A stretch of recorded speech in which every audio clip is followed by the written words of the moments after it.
উনি বলেছিলেন, আমার চিকিৎসা এই দেশে যেটা হচ্ছে এটাই যেন হয়, আমি বাইরে যেতে চাই না।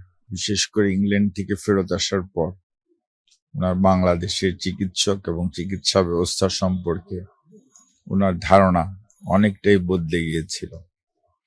হপকিন্সের এবং ইংল্যান্ডের ডাক্তার সাহেবদের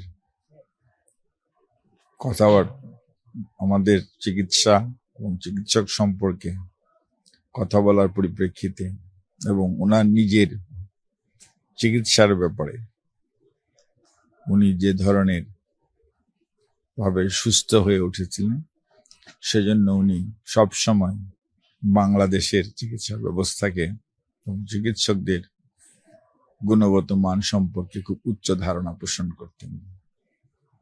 এবং সেজন্য উনি হাসপাতালে যাওয়ার সময় বলছিলেন, আমি কিন্তু এখানেই চিকিৎসা করাবো।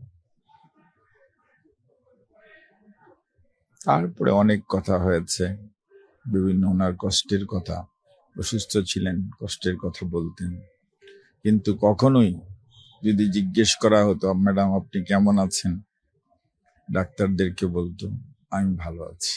কখনোই নিজের কষ্ট মানুষের কাছে কখনো প্রকাশ করেন।